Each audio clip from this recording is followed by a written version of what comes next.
Ya, jadi orang-orang Yahudi yang dikutuk oleh Allah itu dia ngakalin. Fakulna lahum, maka kami katakan, kata Allah, lahum bagi mereka, kunu kirodatan khosiina. Jadilah kalian kirodatan. Kirodatan itu monyet. Khosiina yang hina. Gitu. Apa hina di sini? Muba'adina. Artinya yang dikucilkan. Jadi karena fisik mereka dikutuk oleh Allah, orang tidak ada yang mau dekat. Ya kayak kita misalnya nih sekarang corona. Corona kan musibah, bukan, belum tentu azab. Ya, bisa jadi ujian, cobaan, bisa jadi musibah.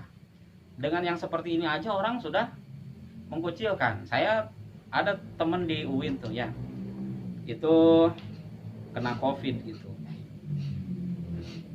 Prediksi dokter kena COVID gitu. Itu langsung satu kampung tuh kayak mau diusir, Bu, jangan di sini, harus isolasi sana ke rumah sakit gitu. Sampai istrinya nangis tuh dipeluk-peluk, kalau mau nular saya duluan yang kena gitu. Tapi masyarakat udah nggak bergeming, nggak peduli, pokoknya harus keluar dari sini daripada nanti. Ya wajar orang ketakutan ya mungkin ya.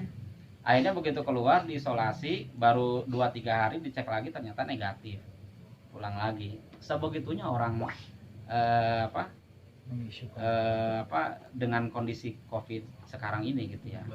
Apalagi ini benar-benar diazab oleh Allah, fisiknya berubah jadi kera gitu. Fakanuha, maka mereka menjadi kera. Wahalaku ba'da salasati ayyamin. Nah, di sini disebutkan wahalaku, kata Syekh Jalaluddin Al-Mahali, dan mereka binasa ba'da salasati ayyamin, setelah 3 hari. Jadi tidak ada yang bertahan hidup, orang-orang yang dikutuk menjadi kera ya. Nah ini kalau kita lihat di sejarah-sejarah tentang Ashabus Sabt ini, orang-orang yang kisah tentang Ashabus Sabt ya, orang-orang yang melanggar aturan Allah di hari Sabtu, itu ada 3 golongan. Pada saat perintah Allah itu turun, orang Yahudi yang tinggal di Ailah itu terbagi jadi 3 kelompok. Kelompok pertama, kelompok yang tetap taat ya, tetap taat, mereka tetap menjalankan perintah Allah dan tidak mau melakukan aktivitas dunia di hari Sabtu. Tapi mereka menegur orang-orang yang yang melakukan pelanggaran di hari Sabtu itu, tetap ditegur. Pada saat mereka ditegur tidak mau, orang-orang yang taat ini hijrah keluar dari Ailah, tidak tinggal di situ. Karena mereka berkeyakinan kalau saya tetap di situ, saya udah tegur, mereka masih melakukan itu, saya akan kena azab Allah. Maka keluar dari situ. Itu yang kita sebut dengan hijrah. Nah, orang yang kedua, orang yang melanggar. Ya, dia tetap melakukan aktivitas duniawi di hari Sabtu, walaupun aktivitasnya sebetulnya dilakukan bukan di hari Sabtunya. Gitu. Nah, yang ketiga, orang yang diam saja. Gitu. Orang yang diam saja. Melanggar enggak, negur juga enggak. Nah, ini yang dikutuk jadi kera ini, ada yang mengatakan kelompok yang kedua ini yang melanggar, tapi pada saat dibinasakan oleh Allah, yang diam ini melanggar tidak tapi negur enggak, ikut dibinasakan. Gitu. Nah, cuman tidak diterangkan di sini dibinasakannya apa langsung diwafatkan saat itu juga gitu ya, atau ditimpakan satu musibah seperti misalnya gempa atau angin misalnya. Nah, di sini tidak diceritakan.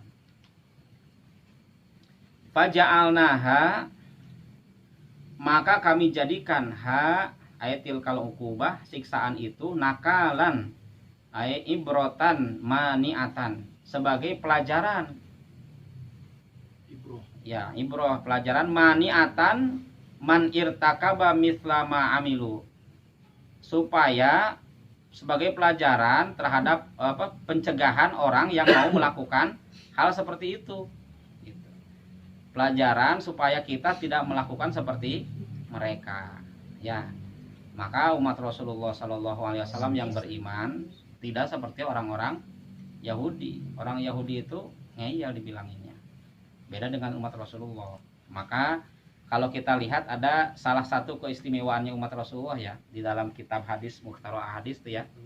Di situ disebutkan satu hadis yang diriwayatkan oleh Imam Ahmad dari Sayyidina Abu Bakar Siddiq, bahwa Rasulullah SAW bersabda, kata Nabi, "U'ati itu khamsina alfan min ummati yadkhuluna jannah bighairi hisab.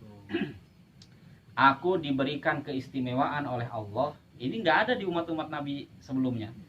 Aku diberikan keistimewaan oleh Allah 70.000 dari umatku masuk surga tanpa dihisab. 70.000 itu banyak. Tapi kalau kita lihat umat Rasul dari zaman Nabi sampai zaman sekarang udah berapa miliar umat Rasulullah. Jumlahnya sedikit 70.000 itu dibanding kalau misalnya umat Rasulullah semua gitu ya. Kemudian saking cintanya Nabi sama umatnya ya, kata Nabi, fastazadtu rabbi, maka aku minta tambah sama Tuhanku. Nabi minta nambah. Coba, Nabi sudah diberikan keistimewaan, umatnya dimasukkan ke dalam surga tanpa diberi hisab, tanpa dihisab, langsung masuk begitu ya. Gitu. Nabi minta nambah. Fazadani Robbi ma'akul liwahidin sab'ina alfan.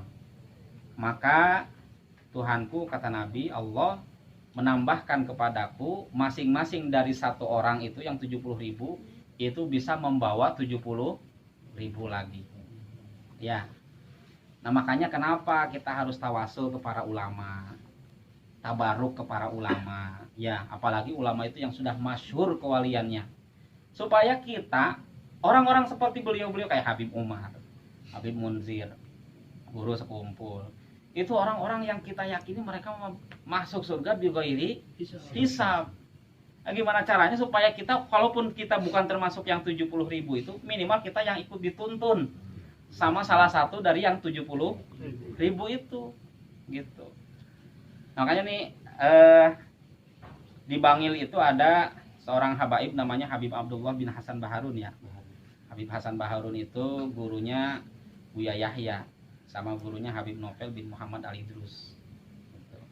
Kalau Habib Novel bin Muhammad Al Idrus itu di Raudhah di Solo ya. Gitu. Nah ini putranya, gitu. Namanya Habib Abdullah bin Hasan Baharun. Itu Habib Abdullah bin Hasan Baharun, beliau sangat kagum ketika melihat haul-haul para aulia gitu ya, yang jumlah yang hadirnya itu ribuan, gitu, ratusan ribu. Bahkan kalau lihat haul guru sekumpul nih, saksinya Pak Nanang yang udah pernah ke sana ya, itu 2 juta orang. Bayangin hadir di acara haul, udah nggak bakalan disuguhin apa, udah nggak bakalan cukup makanan, lautan manusia gitu yang datang. Rumah-rumah penduduk itu udah bukan satu desa itu. Rumah-rumah penduduk itu jadi tempat menginapnya para tamu. Ya. Nggak ada yang nyeting dari tuan rumah, dari ahli warisnya, dari keluarga, nggak ada yang misalnya meminta ke nanti mohon ya penduduk gitu diterima tamu-tamu saya, enggak. Penduduk inisiatif sendiri. Gitu ya. Pengalaman Pak Nanang itu cerita ke saya mulai dari turun di bandara, naik Grab, ditanya mau kemana, mau ke haul guru sekumpul, Grabnya udah nggak mau dibayar. Gitu, Grabnya udah nggak mau dibayar. Alasannya ya saya walaupun nggak hadir minimal tabaruk lah bisa ngantar orang yang hadir ke sana. Makan, ya berhenti makan gitu kan di warung makan. Warung makan tiba-tiba nanya mau kemana Pak, gitu kayak baru lihat orang gitu ya. Biasanya langganan makan kelihatan ya, kenal. Orang dari mana gitu, dari Bogor gitu, mau kemana, mau hadir di haul ini, nggak mau dibayar. Sampai ke nginepnya gitu. Jadi orang menawarkan nginep di rumah saya aja, berebut gitu, orang nawarin menginap para tamu. Sampai 2 juta orang tuh yang hadir. Nah, di saat Covid ini gitu ya. Sebelumnya nih saya tanggal 6 November itu atau tanggal 20 Maulid, malam Jumat, saya ke sana ke Cianjur, ke Cipek, ke Mama Ilyas. Ada acara istighosah. Saya pengen ikut, alasannya tuh waktu itu saya paling yang hadir juga nggak banyak, lagi musim Covid begini mah. Tahunya begitu sampai ke sana 200 orang, mobil aja udah 200. Mobil yang parkir di pesantren udah 200 lebih. Belum orang itu ribuan. Oh, lu udah nggak bisa jaga jarak. Cuma pihak pesantren tetap ngasih hand sanitizer, terus kasih masker. Walaupun di batas posisi nggak bisa, misalnya ngundang nih, kita cuman target 200 orang yang diundang nih. ternyata yang datang ke situ banyak, mau bagaimana? Mau ditolak? Kita kan punya apa? Kalaupun mau dihalangi untuk tidak datang, penegak hukum yang harusnya turun tangan, perbatasan mau sampai ke situ udah dijaga. Balik lagi gitu. Di Celomo juga harus harapan Abu Yaus itu, kalau memang ini ditegakkan di perbatasan itu, jamaah itu dihalau, suruh balik lagi. Jangan udah sampai ke pesantren baru disuruh bubar, yang nggak bisa kalau udah sampai di pesantren gitu. Urusannya udah lain kalau udah sampai ke pesantren. Ibarat kita nih mau nyuruh orang pulang, kalau udah sampai ke rumah masa iya kita suruh pulang. Kita kan orang timur ya, etika orang timur kan nggak enak gitu. Apalagi ini tamu, sudah orang timur, kita muslim lagi.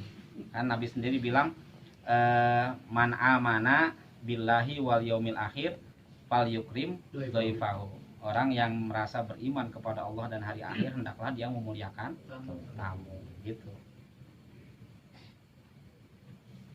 Ya. Nah itu dari yang 2 juta ribuan yang hadir dah haul-haulnya para aulia. Nah, Habib Abdullah bin Hasan Baharun ini kebetulan ngobrolnya dengan orang riset yang sering pergi kemana-mana gitu ya, melakukan riset.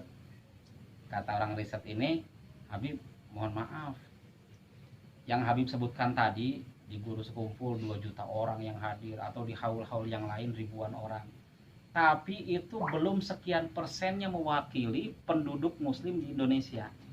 Saya sudah riset dari ujung Aceh sampai ke Papua, itu yang sering menghadiri acara-acara ulama, duduk bareng berkumpul dengan ulama, hadir di haul-haulnya gitu ya, ziarah dan sebagainya, itu belum sampai 15%-nya dari total penduduk muslim yang ada di Indonesia. Artinya sebagian besar masyarakat muslim di kita nggak kenal sama ulama, gitu. Walaupun sekarang nih Ustadz Abdul Somad di YouTube ada beberapa orang yang saya tahu, tapi nggak pernah tuh nonton apa video cuplikan ceramahnya, nggak pernah. Cuman sekedar saya tahu dia suka ada di TV gitu. Bahkan di antara saudara-saudara saya sendiri ada itu nggak kenal ya. Ketika kita sebut Abu Yauci, Habib Rizik, mereka taunya Rizik Sihab itu yang suka berurusan sama pemerintah terus gitu, sering keluar masuk penjara. Itu zuriyahnya Rasulullah Shallallahu Alaihi Wasallam. Lah logikanya kita kepengen syafaatnya Rasulullah ya. Pada saat kita di padang mahsyar itu semua orang kan merindukan syafaat. Datang ke Nabi Adam nggak ngasih syafaat, sampai ke Nabi Isa nggak ngasih syafaat. Satu-satunya yang diharapkan syafaatnya adalah Rasulullah Shallallahu Alaihi Wasallam. Ketika kita memohon syafaat ke Rasul, tapi zuriyahnya kita caci maki, zuriyahnya kita fitnah, zuriyahnya kita kriminalisasi, bagaimana mungkin Nabi mau memberikan syafaat? Nabi juga manusia, punya sakit hati. Kalau zuriyahnya dihina, zuriyahnya dicaci maki, ya makanya sahabat-sahabat dulu nih ya, sahabat-sahabat dulu. Sayyidina Zaid bin Sabit itu sahabat senior. Beliau kalau ketemu dengan Sayyidina Abdullah bin Abbas, padahal Sayyidina Abdullah bin Abbas itu usianya masih remaja waktu itu, baru belasan tahun, selalu cium tangan, ya, gitu, selalu cium tangan. Sampai Sayyidina Abdullah bin Abbas mungkin agak risih, saya usia masih muda kok dicium tangan melulu gitu. Maka kata Sayyidina Zaid bin Sabit, kenapa saya cium tangan? Karena engkau min korobati Rasulullah, menyebutnya begitu, termasuk kerabatnya Rasulullah Shallallahu Alaihi Wasallam. Belum termasuk zuriyah, masih ada hubungan kekerabatan dengan Nabi, dengan Rasul. Sayyidina Abu Bakar Siddiq pada saat diangkat menjadi khalifah, beliau disibukkan dengan memerangi orang-orang murtad dan yang tidak mau bayar zakat. Ya, beliau ikut di garda terdepan untuk memberantas orang-orang murtad itu. Sampai dalam satu riwayat diceritakan berbulan-bulan beliau meninggalkan kota Madinah. Ya, pada saat beliau kembali ke Madinah, yang pertama dituju oleh Sayyidina Abu Bakar Siddiq adalah pusaranya Rasulullah SAW. Bukan istrinya, bukan anaknya, bukan keluarganya. Pusara Nabi dulu, makam Nabi yang pertama didatengin. Ya, Sahabat-sahabat yang lain heran. Wahai Abu Bakar, engkau nggak rindu sama istri, sama anak, udah berbulan-bulan ditinggalin? Apa jawaban Sayyidina Abu Bakar Siddiq? Asilatu ila korobati Rasulillah ahabu ilayya min an asila ila korobati. Ya, saya menyambung tali silaturahim dengan kerabatnya Rasul, apalagi ini dengan Rasul, jauh lebih aku cintai dibanding aku menjalin hubungan silaturahim dengan kerabatku sendiri. Sayyidina Abu Bakar Siddiq itu. Saya masih lebih senang ketemu dengan keluarganya Nabi ketimbang dengan keluarga saya sendiri.